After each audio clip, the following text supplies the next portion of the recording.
Kining ikaduhang aspeto sa kaluwasan mao ang paghingpit sa atong kaluwasan. Nagingon ang Pilipos 2:13. Padayon kamo pagpaningkamot uban sa kahadlok ug pagtahod aron sa hingpit sa inyong kaluwasan. So karayon ta nga maningkamot uban sa kahadlok ug pagtahod nga hingpit, no?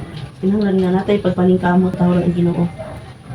Luwas na kita pero kinahanglan kita mohamtong sa kinaya. Kahibalo og katakos sa pagpangalagad. So luwas na daw ta pero kinahanglan nga natay ko ay mature ta ba? Ligo na ang atong mga kuan mga binuhatan like Unsa may example sa dili matured? mura lang yung unbeliever ang kuan dali ra ma-discourage, dali ra maluya, kasi Dali ra matintal. dali ra matintal sa sala, nang gabuhat ra gyud sala kana siya, kuan pa na siya. Disobedience. Ang iyang faith kay baby pa kay ang faith kay kanang dili pa kabulo mo sacrifice. Ako magwali feeling kay siya ang giigo. Abi niya kami gituyo. Pero siya pa ay kuan gyud sa Ginoo nga siya ang paabot sa iya pero tungod kay sa bata pa makayang nangunang Negative yung response. o negative ang nasa iya. So, nagpasabot usab kini nga human mo ano gid ka kanang magpalalom. Magpakuan gid ka. Unsa example ng palalom para masabtan ni MM? Kasi Magpakuan ba ta magpalalom kita sa atong ikaw yung nagpalawom na ba kasi mong relasyon sa Dios? Nagpalawom na ba ka? Kanang kanang example di Matay pa ka kay kaga di kay kagaampo di ka may nampuon so kinahanglan i-lifestyle din nimo nga magampo ka. Kay kana siya ang pagampo. Usab ko na nga ang imong di ka gadivo.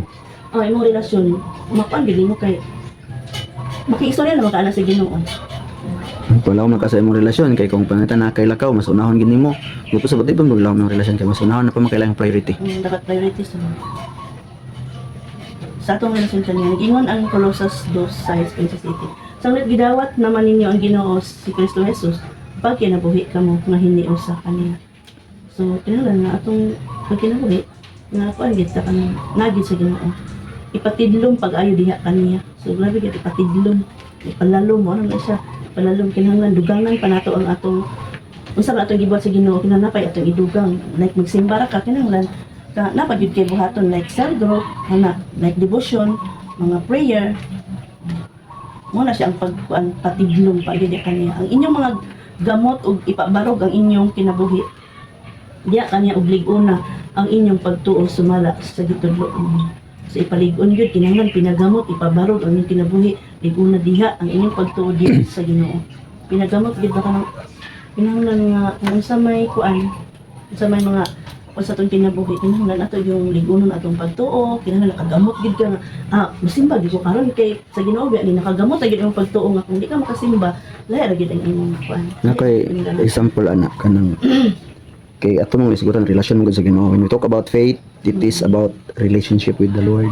Karon kung unsaon nimo pagpalawom sa imong relasyon sa Dios. Magisigot ta karon. Kanang nanakay uyab unsa may makapalawom sa inyong relationship, unsa may makapa-intimate sa inyong relationship sa imong rubi may kani agi naman ka unsa may makapa-intimate kumbaga murag example lang siya, kung picture siya sa laing term basta kay murag kung siya nga kung bahin po kay Christ sa atong Ginoo namang relasyon.